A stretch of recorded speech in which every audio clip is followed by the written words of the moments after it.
Artlist.io. D'avoir des entrepreneurs, moi, travailler avec des entrepreneurs, c'est quelque chose qui me fascine. Donc, je vais faire une brève présentation. Donc, aujourd'hui, le podcast est présenté par la Jeune Chambre de la Mauricie et le service d'accueil aux nouveaux arrivants de Trois-Rivières, le SANA. Donc, on tient à remercier aussi le ministère de l'Immigration et de la Francisation et de l'Intégration, donc le MIFI, pour sa contribution financière à la réalisation de ce podcast. Donc, j'aime bien commencer avec une petite question bien simple pour nous mettre dans le bain. Qui vous inspire et pourquoi en beau-entrepreneur? Je commence? Oui, vas-y. Pamela? En tant qu'entrepreneur, là, je sais que ça va sonner super cliché parce qu'il y en a vraiment des beaux entrepreneurs au Québec, je suis consciente. Puis c'est quelqu'un de mainstream, mais Olivier Primo, je trouve vraiment que comment il bâtit sa business, comment il expand, puis comment il passe au travers des défis. T'sais, on sait qu'avec la COVID, ça n'a pas été évident, puis il est quand même dans l'événementiel. Je le suis sur LinkedIn, je vois tous ses projets aussi avec ses prêts à boire, puis là, il vient de rentrer aux États-Unis. Je trouve ça super comme inspirant parce que c'est difficile, je pense, pour les Québécois, des fois, de sortir un peu, de s'expatrier. Fait que je trouve ça super impressionnant. Sinon, hors entrepreneur, des entreprises comme Guru, Loop Mission, ça, c'est des entreprises qui me rejoignent par rapport à leurs valeurs d'entreprise. Fait que OK. c'est vraiment ça qui m'inspire. Donc, Olivier Primo, autant au niveau du branding que son cheminement qu'entrepreneur qui t'inspire. Les décisions qu'il fait, l'aspect marketing, tout ce qui est pensé en arrière, Vlog Day, Everyday, puis tout, c'est vraiment des décisions marketing qui sont coûteuses, mais qui, au bout de la ligne, on le voit, ça rapporte. Là, quand on est entrepreneur puis qu'on le pense dans l'autre côté de la médaille, pas nécessairement du côté consommateur, je trouve ça super intéressant. Là. OK. Ouais. Samy? Pour moi, moi, c'était définitivement mes anciens chefs que j'ai eu avec qui j'ai côtoyé, j'ai travaillé, que ce soit Marc-Alexandre Mercier ou Samuel Pinard à la salle à manger. Ça a été des gens qui ont été très, très inspirants. Quand je travaillais pour eux, je voyais leur réalité, je voyais les défis auxquels ils étaient confrontés, que maintenant, moi, je suis confronté. Okay. Puis, ça m'a... ils ont été capables de me transmettre une passion, surtout. Puis, pour ça, je trouve que ça m'a vraiment inspiré pour aller de l'avant puis poursuivre dans ma démarche. Je me considère un peu moins comme un entrepreneur, dans le sens que moi, je veux dire... c'est mon métier de cuisinier. Oui. Je vois d'abord avant tout que je suis un cuisinier. Okay. Puis à travers ça, je vis une passion. Puis je veux dire, je fais ce que j'aime. C'est pas... des fois, j'ai un peu l'entrepreneuriat dans le sens que j'ai pas d'inspiration de gens qui ont eu des business ou dans... Moi, je sais pas comment ficeler ça, mais... C'est plus des personnes qui sont en lien avec ton métier, je pense. Exactement, oui, absolument. Tu vis ta passion et au travers de tout ça, tu tombes à être entrepreneur, à avoir l'étiquette entrepreneur. Oui, c'est ça, à défaut. OK. Donc, c'est vraiment les chefs pour qui tu avais travaillé, que tu as appris, qui ont été exceptionnels dans mon cheminement. OK, c'est ton inspiration. Ouais. OK. Puis que justement, j'imagine que tu as maintenant des chefs sous toi que tu es de l'inspiration pour eux aussi probablement. Oui, exactement, oui. C'est là, le flambeau. Là, vous êtes rendu à combien d'employés à l'auberge? Maintenant, en cuisine, on est 5. OK. En totalité, on est environ une quinzaine d'employés, 16 employés. OK. Puis ça, dans le fond, si je ne m'abuse, c'est du reprenariat. Vous avez racheté l'auberge. Est-ce que c'était de cette même ampleur-là quand vous avez racheté? Est-ce que vous avez construit? Est-ce que vous avez fait grandir ça? Oui, pas mal. Ça l'a pas mal doublé, l'effectif. Okay. Ouais, en même pas 5 mois, en fait. OK. Dès notre ouverture, l'effectif avait déjà doublé. Déjà en cuisine, la cuisine a grossi, tout ça. On a mis beaucoup plus l'accent sur ça. OK. Puis comment on gère ça, de doubler dans le foyer? C'est ça, c'est une équipe. Hein? On a chacun notre carré de sable, puis c'est de bien s'entourer quand on part. Pour nous, c'est une force d'être 4. OK. On a chacun notre domaine. Puis il y a quelqu'un qui va s'occuper de la gestion très bien, quelqu'un qui va s'occuper du volet auberge. Donc, c'est ça, construire son équipe pour que chacun ait ses forces puis qu'il pallie aux faiblesses de l'autre. OK, c'est vraiment la complémentarité qui va solidifier l'entreprise. Exact. OK, parfait. C'est beau. Puis vous, justement, vous êtes des entreprises qui sont vraiment touché par les tendances, autant des fragrances pour les bougies que justement les saveurs dans l'assiette. Comment vous faites pour rester compétitif? Comment vous faites pour rester à l'affût de ces tendances et changeantes rapides qui s'imposent à vous? Je vais te laisser commencer. J'ai commencé avant. Dans mon cas, ça se fait quand même relativement de manière très instinctive. Okay. J'ai la chance d'être dans un milieu qui est très créatif, où on peut laisser aller notre créativité. Puis pour moi, c'est vraiment un vecteur artistique. Okay. Mes plats sont, je pense, pour les personnes qui connaissent l'auberge, qui sont venues manger, on voit qu'il y a une signature un peu visuelle, il y a une signature qui est créative, artistique, surtout, c'est un commentaire qui revient souvent. Donc, pour moi, c'est vraiment un vecteur d'expression artistique. Puis, avec le temps, j'ai pu trouver ma signature, puis j'ai pu me distinguer. Puis, maintenant, avant, j'ouvrais beaucoup les livres, j'essayais d'aller les chercher, de regarder. Maintenant, ça se fait quasiment d'une manière très naturelle, mon inspiration, mais mon expression arrive pratiquement comme ça, tu sais, comme si je peignais ou si je faisais une toile ou, fait que toi, ou je sculptais quelque chose, tu sais. Dans le fond, maintenant, tu te fais plus imposer une tendance, c'est toi qui imposes la tendance avec... Dans un sens, oui. OK. Ouais. Je trouve ça beau, mais moi, je ferais du pouce là-dessus. C'est vraiment que la créativité par rapport... comme... Tu sais, les fragrances, je trouve que c'est un peu le même principe. C'est d'y aller un peu... j'essaie de pas sortir des classiques comme vanille, lavande. Tu sais, c'est pas... J'ai rien contre ces fragrances-là. Je trouve que c'est des belles fragrances. Je vais sûrement les sortir un jour pour me standardiser au marché.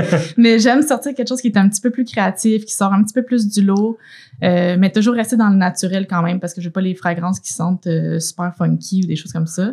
C'est dans le fond, c'est d'être vrai avec vous, de justement que la passion vienne de vous, puis ça va se transmettre dans vos produits, dans vos repas et tout ça. Ouais. Donc, vous, c'est comme ça que vous procédez. Vous dites, bon, ben, regarde, oui, il y a une tendance, mais moi, ça me parle pas. C'est comme ça que vous... Tu sais, je suis quand même les tendances saisonnales, on va dire. C'est que, mettons, là, l'automne arrive en ce moment, puis les fragrances d'automne vont sortir. Fait que, tu sais, c'est sûr que je vais quand même dans les tendances saisonnales, mais j'essaie quand même de sortir du lot un peu.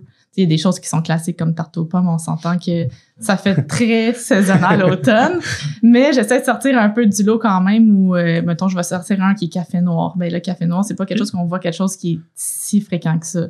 Ou la collection d'hiver pour l'année passée, j'avais sorti sapin canneberge. Sapin canneberge, sapin, on le voit souvent, mais le mélange de sapin canneberge, c'est un petit peu plus rare, puis ça a été d'ailleurs mon meilleur vendeur de l'hiver. OK. Fait que, tu sais, c'est vraiment dans cette optique-là. J'essaie de me démarquer un peu, mais quand même garder les saisons. Là. OK. C'est dans le fond, tu t'imposes ta couleur. C'est ça. Au bon moment. Exactement.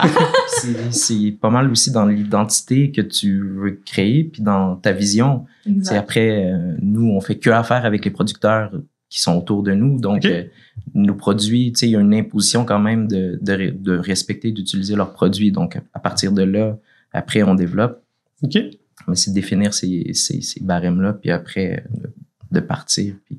De voir les ressources que vous avez, de qu'est-ce que vous avez disponible, puis on laisse aller la créativité au travers de tout ça. OK? Je dirais la même chose pour les fragrances, pour les cires aussi, parce que dans mes valeurs d'entreprise, c'est important pour moi que les fragrances soient naturelles, soient pas... qu'il n'y ait pas des ingrédients toxiques, chimiques qui donnent mal à la tête. Fait que pour moi, c'est vraiment important. Fait que c'est ça aussi que je me limite à des fragrances qui sont plus naturelles. Puis aussi, au niveau de la cire, c'est ça que je disais tantôt par rapport à durable. Dans le fond, c'est que le soya, c'est la cause numéro 1 de la déforestation, mais c'est pas tout le soya qui cause la déforestation. OK.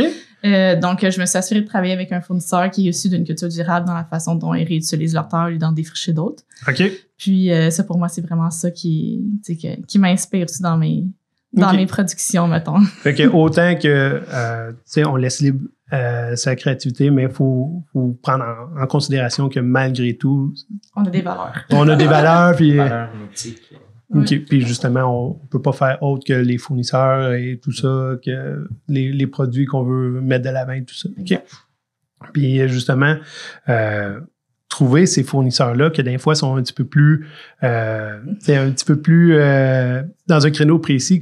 Est-ce que c'est quelque chose qui se fait bien en tant qu'entrepreneur? Est-ce que des fois on se dit bon, à quel point que je veux mettre en avant de mes valeurs versus ma rentabilité, parce que veux pas, malheureusement, le bottom line, ça reste toujours l'argent. Si on n'est pas viable, c'est difficile. Comment qu'on gère ça, justement, les fournisseurs, nos valeurs versus la rentabilité? Dans mon cas, par exemple, j'ai quitté Montréal pour venir en région.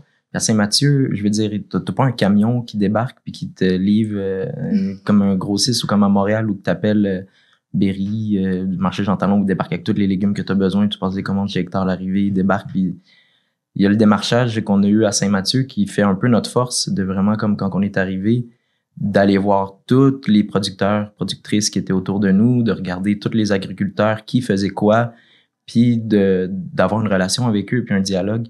Puis ça, après, ça a créé notre force, tu sais. Donc, le fait qu'on n'avait pas cette facilité-là de se faire livrer ou XY ou d'avoir un approvisionnement, ça l'a fait qu'on a tissé des liens avec nos producteurs, puis maintenant, on a, tu sais, j'ai une force, comme je m'assois en janvier avec les agriculteurs, agricultrices pour sélectionner, par exemple, des semences, pour leur dire, tu sais, on va planter ça, on va regarder, on va faire des tests, etc. Quelque chose que j'aurais jamais fait à Montréal. La proximité. J'allais dire, c'est sûr que ça crée ton unicité aussi, parce que j'imagine quand on va goûter tes plats, il y a des saveurs, c'est vraiment ça qui relève par rapport à un autre connaisseur. Je vais les voir à la ferme, je leur dis, on va cueillir ça à tel niveau de maturité ou à telle chose. Fait que, tu sais, par exemple, à la ferme Gagnon, je leur prends des fraises immatures, des fraises complètement vertes. Tu sais, tu peux pas t'appeler un grossiste et lui dire, envoie-moi des fraises vertes. C'est quelque chose que je peux faire avec la ferme Gagnon ou les maïs. Là, en ce moment, à la ferme Millette, à Pointe-du-Lac ou dans les Vieilles Forges, en fait, où j'ai des tout petits maïs avec le cœur tendre. C'est juste des maïs qui ont été récoltés bien à l'avance. OK. Donc, c'est ça, c'est vraiment un dialogue. Puis on arrive avec des produits qui sont littéralement uniques. Puis ça a finalement créé notre force. On a eu des trucs qui ont été beaucoup plus complexes quand on a, par exemple, des standards de qualité en service ou que on veut avoir un litho, on veut avoir à la salle de bain, on veut pas du papier brun, on veut une petite serviette individuelle pour chaque personne. Tu sais, côté buanderie, etc., on a eu de la difficulté, fait que finalement, nous, on repartait tout le temps avec les sacs au dernier, après le service pour faire le lavage à la maison, puis revenir le lendemain, repasser les lithos. Tu sais, ça aurait été facile de mettre juste une napkin ou quelque chose mais pour nous, avec ces standards-là, d'avoir quelque chose de plus durable, ça nécessitait un effort plus grand que je trouve que en ville, il y a plus une facilité. Donc, côté rural, côté urbain, c'est vraiment deux réalités. Chacun a leur force et leur faiblesse. Ouais. La rurale, un petit peu plus convivial, un petit peu plus partenariat, vu qu'on a moins d'options, mais on travaille mieux avec eux. Oui, exact. Mais moi, contrairement à toi, c'est pas tant la communication, mais beaucoup d'heures de recherche. Okay. C'est vraiment... c'est quand même intense parce que, tu sais, je veux dire, mettons, je pense à la cire. Si je cherche cire de soya en wholesale, en bulk, je suis désolée les anglicismes, mais je cherche beaucoup, tous mes contenus est en anglais, là, fait que ça vient rapidement comme ça dans ma tête, mais c'est ça, quand on cherche sur Internet, on va voir les premiers sortir cire de soya, mettons, mais ça veut pas dire que c'est nécessairement toujours de la bonne cire de soya, de la bonne qualité, puis aussi, encore là, à respecter mes valeurs. Donc, je pense que ça a été long à faire. Ça a pris quand même une bonne année avant que je lance mon entreprise pour ces raisons-là. Mais une fois que tu les retrouves, ça, c'est vraiment le fun. Mais sinon, comment je fais pour pallier, tu sais, mettons, comme tu dis, rentabilité, ces choses-là? Je pense que quand je trouve des choses quand j'arrive pas, en fait, à trouver quelque chose qui est à la hauteur des valeurs de mon entreprise, je fais juste comme abandonner ou mettre sur la glace le projet pour l'instant. Je peux prendre un exemple. J'avais l'intention de mettre des coupes-mèches sur mon entreprise, mais c'est pas évident de trouver. Des coupes-mèches, dans le fond, c'est que tu coupes la mèche de ton... normalement, tu es supposé couper ta mèche avant d'allumer ta bougie à chaque fois. C'est plus sécuritaire. OK. On apprend. Ouais. Souvent, c'est écrit en dessous du pot de la bougie, mais pas grand monde qui dit ça. Moi le premier. Mais c'est ça. Mais bref, fait qu'on est, comme je voulais vendre ça comme en article complémentaire, mais après beaucoup d'heures de recherche, j'ai jamais trouvé de compagnie qui était capable de me certifier que leurs ouvriers étaient bien traités. Puis ça fait partie de mes valeurs éthiques. Donc, au bout de la ligne, j'ai décidé de mettre le projet sur la glace parce que pour moi, c'est vraiment important que dans tout le système de processus, tout le monde est bien traité. OK. C'est ça. Parfait. En fait, j'irai avec une prochaine question. J'aimerais ça savoir, en tant qu'entrepreneur, des fois, la gestion du temps, c'est quelque chose d'un petit peu plus complexe, surtout en restauration, que c'est des horaires qui sont un peu différents que le 8 à 5. Donc, c'est quoi votre truc? C'est comment vous faites pour gérer votre temps, autant au niveau de la vie personnelle que la vie professionnelle? La grande question. Ouais. Moi, sincèrement, dans mon cas, j'ai pas vraiment de vie personnelle. On est en démarrage, on est vraiment en train de bâtir quelque chose mais on est très conscient de ça. On est très conscient qu'il faut aller chercher un équilibre. Puis ça s'en vient. Mais comme je te dis, j'ai pas de journée de congé ou quoi que ce soit. Et toujours ça, je suis jamais chez moi. Okay. Je vais chez moi que pour dormir. Je me réveille, je pars à l'auberge. Je travaille. C'est vraiment... Mais en même temps, je veux dire, je me plains pas. J'adore ça. Puis on est en train vraiment de bâtir. Puis c'est très stimulant. Puis... mais non, j'ai pas de vie personnelle. Surtout là, en plus, avec l'été, on dirait que je l'ai même pas vu passer. On est déjà rendu... en août. En août, c'est fou. Je veux dire, j'ai profité de rien. Mais en même temps, j'ai profité dans un autre sens où que... On a vécu la passion. Exact, tu sais. Puis je le dis, moi j'ai sincèrement pas l'impression de travailler, tu sais. Puis je fais juste qu'est-ce que j'aime. Puis les personnes qui me côtoient à l'auberge, c'est ma famille aussi. C'est des gens avec qui deviennent les meilleurs amis. Puis donc, tu sais, voilà. Mais on est conscient éventuellement, ça va venir. Exactement, oui. Okay.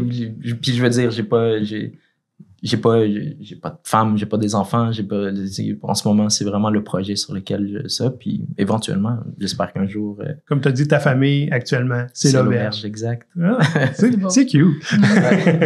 Et pour toi? Moi, au sens contraire, c'est un travail qui est très seul. Je suis sur le web, fait que c'est moi, mon ordi et moi. Fait que je te dirais, j'ai pas tant non plus de limites de balance ou de règles de balance, mais tu sais, c'est sûr que je pense que être seul longtemps, oui, j'ai avec mon conjoint qui est à la maison, là, mais à un moment donné, tu viens dans ta bulle, tu travailles. Je pense que quand que je sais que c'est le temps de vivre ma vie personnelle, c'est quand que je commence à me sentir un peu coucou parce que je suis tout le temps seule. Fait que je suis comme ça serait peut-être le temps de texter mes amis, de faire quelque chose.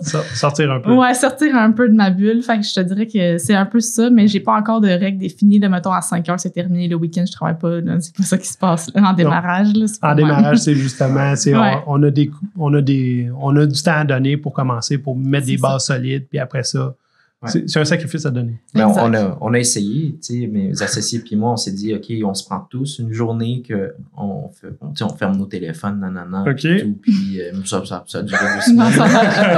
Ça a littéralement duré 2 semaines, puis finalement, on a réalisé qu'on avait besoin de tout le temps être là, dans un sens. Mais tu sais, on trouve, puis on a pris aussi des décisions, comme par exemple de fermer le mois de novembre au complet, puis de fermer le mois d'avril au complet. Okay. Donc, on va fermer 2 mois par année. Pour donner un break à tout le monde, pour pouvoir voyager, pouvoir vivre un peu. Ça, exactement. Je pense que 2 mois, c'est beaucoup, c'est simplement. Mm-hmm. Puis, c'est sûr, maintenant, on est en démarrage, mais on a aussi la projection de... Maintenant, on est ouvert 7 jours sur 7, mais pour les restaurants gastronomiques, on aimerait juste ouvrir 4 jours. OK. 4 jours sur 7 pour justement aller chercher cet équilibre-là. OK. Mais bon, je pense que par nécessité, c'est un gros coup à donner pour la première année. Puis ensuite de ça, une fois que la stabilité va arriver, on va être capable de prendre des décisions pour avoir un équilibre. En tout cas, on est tous conscients de ça, donc c'est sûr que ça va être appliqué. C'est bon. Dernière question. Qu'est-ce qu'on peut vous souhaiter pour l'avenir de vos entreprises? C'est une grande question, ça. C'est sûr que, mettons, si on parle dans la prochaine année, j'aimerais ça être capable de sortir des nouvelles collections de produits autres pour pouvoir montrer que, justement, j'ai pas juste des bougies à offrir, mais j'ai vraiment beaucoup d'idées en lien avec l'écologie. OK. Puis, m'a sauté. Je pense que pour moi, c'est vraiment les médias sociaux qui fait la différence pour mon entreprise, vu que c'est principalement web. Fait que je dirais une explosion sur les réseaux sociaux. Parfait. Ce serait agréable. Mon côté, c'est de continuer à aller chercher des gens passionnés qui se greffent au projet. Puis c'est les gens qui modèlent l'avenir de l'auberge, dans le sens où chaque personne, comme il disait, il y a son carré de sang, mais chaque personne s'épanouit puis aime qu'est-ce qu'il fait. Puis il prend des mesures pour réaliser un peu son rêve. Puis je pense que l'auberge, c'est vraiment un berceau pour ça, un berceau d'épanouissement de chaque personne, que ce soit moi à travers la cuisine ou Étienne à travers la sommellerie, maître d'hôtel ou Nicolas avec la gestion, Florent avec le projet de la boutique. C'est de greffer des gens à ce projet-là pour qu'ils puissent réaliser qu'est-ce qu'ils ont le goût de réaliser et qu'est-ce qu'ils aiment faire. Donc, ce serait un peu ça. Là, en ce moment, si jamais je lance la balle, mais s'il y a un maraîcher qui veut ça, on va y faire sa place, ou peu importe. Puis si c'est un boulanger ou quelqu'un, ou peu importe, il y a les gens qui vont se greffer, qui vont vraiment définir l'avenir de l'auberge. Puis voilà. Moi, personnellement, j'ai rien besoin de plus. Là, je suis super épanoui, je tripe, c'est le fun. Fait que l'appel est lancé pour des passionnés. Ouais, des gens que tu sais. Je fais du pouce sur ce que tu dis aussi parce que, tu sais, comme j'ai l'impression que j'ai skippé cette étape-là, mais je trouve ça super beau ce que tu dis. Puis je trouve ça important. Tu sais, j'aimerais ça aussi comme justement, tu sais, moi, mon audience, mes clients, entre guillemets, c'est du monde qui care, là, je m'excuse encore de l'anglicisme, mais c'est du monde pour qui ça importe l'écologie, pour qui ils sont autant passionnés que moi. J'ai l'impression que c'est ces gens-là qui achètent. Fait que quand je dis un boom sur les réseaux sociaux, c'est un boom de gens qui sont prêts à faire un changement pour l'écologie. Fait que je trouve que c'était bien dit comment tu l'avais dit. Merci beaucoup. Donc, Pamela Mireille de chez Freya, de Samy Benabeb de l'Auberge sous Saint-Mathieu-du-Parc. Et un grand merci à vous aussi, les auditeurs qui nous écoutent. Restez à l'affût pour les prochains épisodes d'entrepreneuriat à l'aveugle, qui sortiront sous peu sur les plateformes Spotify, YouTube, Balado Québec et bien d'autres. Merci beaucoup. À la prochaine. Merci.